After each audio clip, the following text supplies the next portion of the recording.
good to meet you again. It's good to meet you too. Thanks for coming. Thanks for having me. And I was interested in having you here because you've done something that not everybody has the wherewithal or the courage to do.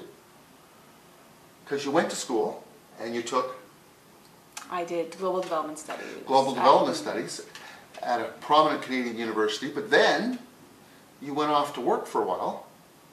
I did, yes. I worked for an insurance company, Chubb Insurance, for just a couple months actually. But and then you decided that no, I want to go back to law school. Go back to school. Yeah. So it's not everybody that goes to school, graduates, goes to work and goes, nah, I need to go back to school. So you see, to me, part of being resilient is going to school, making different educational choices. Mm-hmm. Last night I met and had a discussion with somebody who for 20 years has had a career. And for 6 years they've been planning to leave, and they just launched their new business. And they're already doing well. For 6 years they planned carefully. Mm-hmm. And I said, well, you've gone from being a business development professional to an artist. And they went, yeah, I scared out of my wits, but I've been making a little bit of an income for the first couple of years, and then in the last 4 years I've been having 2 income streams. I can't do 2 jobs at once anymore, so I'm leaving the old one behind. So you're leaving the business development you on the side burner while you go become a legal beagle. Yes, I just started law school, that's right, at McGill. Just? There's more than 1 full semester done. Yeah, I guess, but it's still it's a couple of years to go. So how many more semesters? How many more semesters? That would be 5 more semesters. 5 semesters, so 1 down, program. Yeah. 3.5 to go. Yeah. Okay. So why law? Why law? That's a good question. To be honest, I've been interested in going to law school for a number of years. I just wasn't sure when I would do it, and I knew I wanted to take some time off after my undergrad to, I guess, get some work experience and get my feet wet. And then go to law school. I mean, essentially, I think having a legal background would be a good thing to start off with, or at least to start my career in law would actually open certain doors that I might not have otherwise. I'm passionate about environmental issues, for example, and I think there's something to be said about addressing them from a legal standpoint. So. Oh, absolutely. That's Well, I've had some issues around tenants. Yeah. And I never thought I had a legal mindset. Yeah. But based on a history of family safety, Mm-hmm. I found out that I do. And a large corporation found out that they didn't. I wasn't trying to be nasty, but it's very handy to have that thought process in place to keep safe. Yeah. Or to make a difference. Yeah. Good for you. So environment could be one use for it. Yes. I haven't decided entirely, but that's one of Okay. the reasons I wanted to go to law school. I'm still very undecided in terms of what kind of law I want to practice. I also don't want to close too many doors just yet, and consider as many different fields as I can to get as much experience. Okay, because in a meeting yesterday, I met somebody who volunteers with the Harvard Negotiation Project, which is helping countries deal with insurgents. And they try to get the terrorists, some would say, as one quote was, one person's terrorist is another person's freedom fighter. And it's very easy to say, but if you're living in the country that's got the strife and the rebellion, and so she volunteers her time, and so one of the things she did was she worked with women's groups, teaching them negotiation skills on both sides so that the women could start to collaborate, coordinate, and cooperate, and build peace and harmony through the women's groups. And she said there's nothing like a room full of 400 grandmothers who want peace and safety, who then go back and talk to their daughters. She said that's my particular gift to the world, because she said I've been fortunate to live well and to do well. So I decided that that was a meaningful thing to do for a few weeks every year. I just take all my holiday time and some paid and some unpaid leave, and I have 3 months where I go and do this. And I thought, wow, talk about live a life of meaning. And so she doesn't have your legal training. She's got the extensive negotiations training, which, for those who haven't read the book, Getting to Yes, I learned about it through a law society I was in a bookstore and the phone rang and they ordered another 400 copies. And I went, I need one, make it 401, I want one of those, because if it's worth 400 copies for an annual meeting, I figured I should be paying attention, and I found it very valuable. It's about a respectful approach to how we deal with each other. So environment, okay. So what else do you think you could use it for? Well, I feel like a lot of people, even in politics, for example, would have a legal background. So if I ever wanted to get involved in any form of politics, whether it's municipal politics or anything else, I think it would be a good training to have. Now, you just said something, and you possibly don't know, but I have a family member who's a town councillor. Oh, really? And no legal training again, but our family was big about governance, clarity, transparency, and in trying to get a code of ethics passed, he got shot down. Very interesting. Very interesting in this day and age that was an issue at a city level with large budgets. You know, in a little tiny township with 3 councillors and a little tiny 6-figure budget, I could see where they'd say, we don't have money to spend on all these things. But in a city of 50,000 people, where you've got multi-million-dollar budgets, transparency, governance, accountability, to me is a vital issue. Because my tax dollars going in the pot, I want to know how they're being spent. I don't need to know the pennies. I don't even need to know the $5. But when you find out that the fire trucks aren't being repaired by an authorized, registered professional for safety reasons, then it makes you wonder, That's right. So we need you out there. I don't know about that, but I do. Thanks, Michael. Yeah. Essentially, I haven't decided where I'd like to start my career, whether I want to be in the private sector or in the public sector, or do something that's not actually specifically legally oriented. No. But the background gives you those firm foundations. Exactly. Yeah, and that's what I thought would be important, because having an undergraduate degree, say in development studies, is still fairly general, and I knew I wanted to pursue that. Well, to pursue, I guess, a higher form of education that could give me a certain set of skills that I could apply to, various endeavors, and I didn't necessarily feel that a bachelor's degree was enough to really develop those skills. So I'm definitely very passionate about what I learned, and development studies, I think, is up and coming as a field, and it's talking about a lot of the problems that we have in the world today that aren't really being addressed properly, and you need to have more people that are starting to think about these things. I think your timing is right from a world perspective. The journalist, Sally, I've just gone blank. There's a famous Canadian journalist, and when I edit this, I'll put her name on the bottom of this frame. But Sally said that she's noticing a change in the last. She used to be the editor of Homemakers magazine. That much I remember. And she's noticing a change in women's groups, like the famous African president. She got the women together, and 2 different faiths in her country, so she organized them separately so that there was a sense of control, so one side couldn't say the other side was trying to be in control, but they both held meetings in the same room, only budgets were separate, and they had a common goal: peace, security, respect and safety. And guess what? Unfortunately, the president died. She's now the president of her nation. I'll put her name under this. I've gone blank again. I think I know the one you're talking about. And I just actually talked to her staff this past weekend. And now is the time, like Sally's saying, of women empowerment, where they're saying, enough. The guys that tried this long enough. We are now on the clock our way. Your way doesn't work. You want to bomb each other, shoot each other. Our way is collaborative, cooperative, where we get safety, respect, dignity. And they're getting a lot of men on side, because most of us guys want that too. So we need you to get that education, because there's a women's group out there you don't even know about yet that's going to need what you do.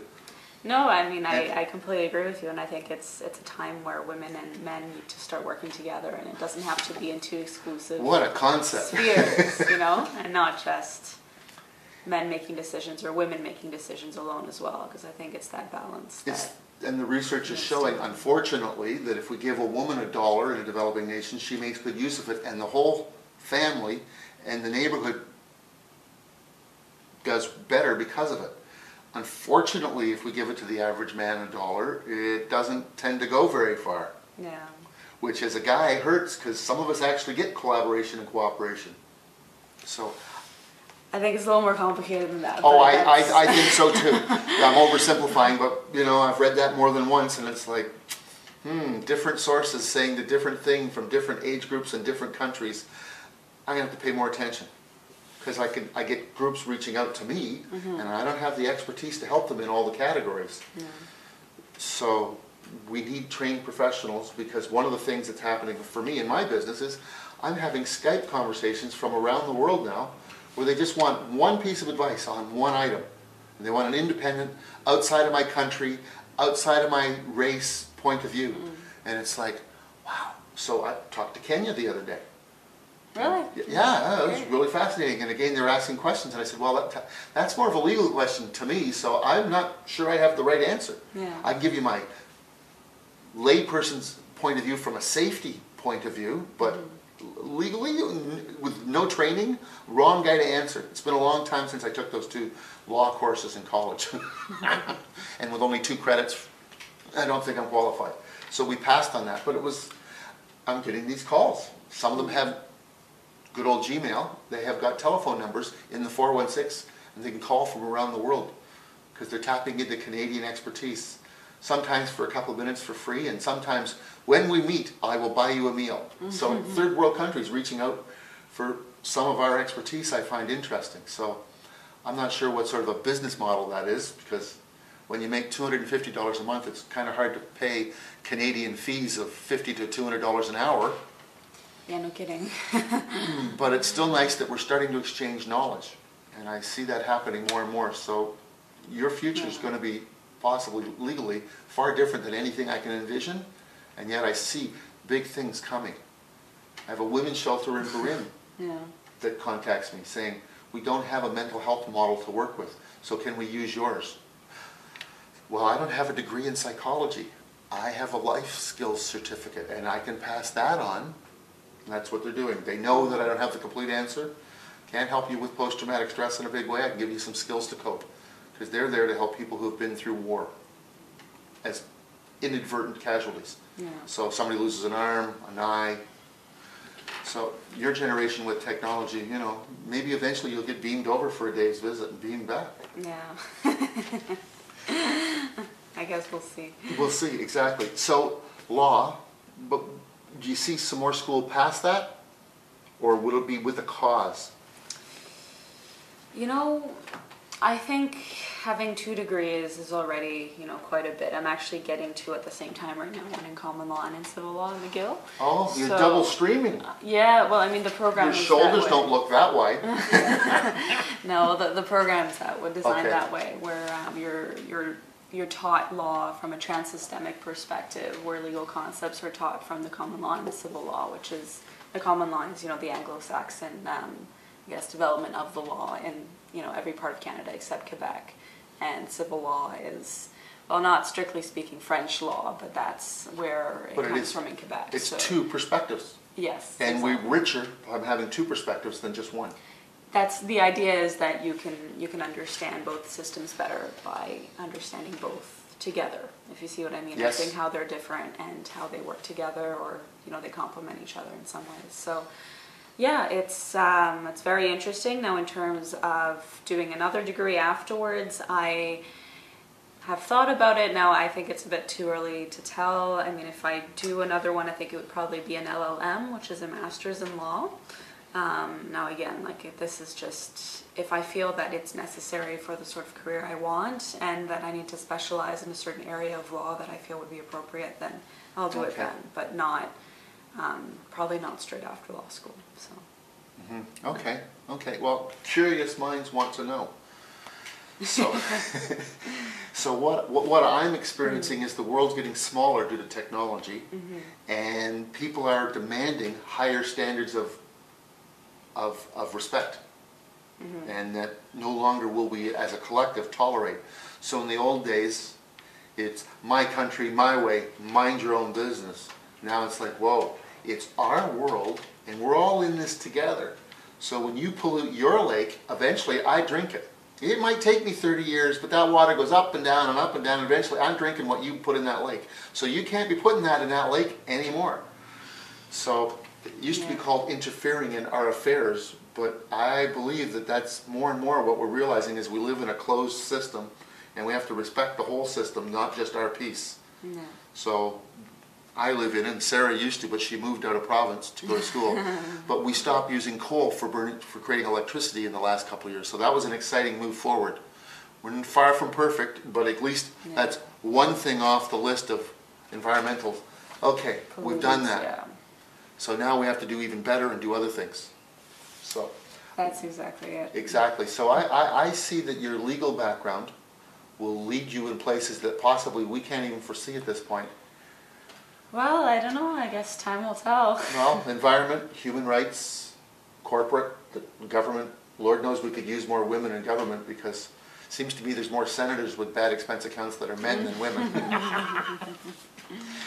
So I didn't have lots to ask you about today, but it was that, what made you go back to school? What was that driving, I need to do this? Well, like I said, this is something that I had in mind from, ever since I was in high school. I think that's something I was thinking about, and it was just a matter of thinking about how much time I wanted to spend before going to law school. And I mean, I was also told when I started working that, if you want to go back to school, you should probably do it earlier on rather than later, just because it's easier to get sucked into a company, for example, to start drinking the Kool-Aid and to... That's about getting caught up in corporate culture and enjoying it so much you don't finish your own dream. You're caught up in the company dream. Exactly. Hence the term, drink the Kool-Aid.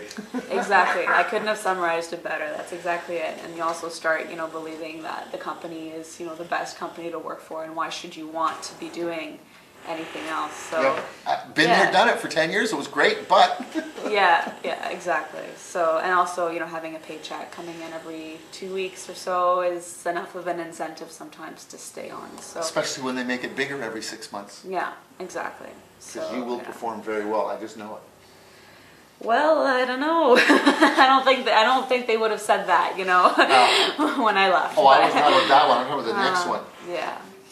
Oh, very good. Well, we'll stay in touch because I see things coming for your generation different than mine, and I think there's big opportunities. I think so too. And it's also about knowing how to find them. And finding them and defining them and creating them. Sally Armstrong is the name of the journalist. Oh, really? That's talking about how women's groups around the world are going up and raising the bar of respect and dignity and safety, and how no more nonsense. And I am impressed because that's what we need. Enough's enough in every category. Because it's easy to take a shortcut, but fools take shortcuts. Yeah. The long cut is the hard work, but then it leaves things better. Exactly. So, thank you. Thank you, Michael. It was great. Oh, this is good to be here. Thanks again for Thanks for sharing, because we all need to consider our education. Well, I mean, I meet people who go back to school for just one semester in their 50s. I had a friend go back for an extra semester in his 40s. That gave him 8 more years of solid full-time employment. So 5 months off, as he put it. That was 2 weeks to get prepared, 4 months to go to school and study till his head hurt, and then 2 weeks to job hunt, and he was fortunate to get another job. But it was a master's degree plus a certificate, because the bar is constantly being raised. Yeah, exactly. So, thank you. Thank you, Michael.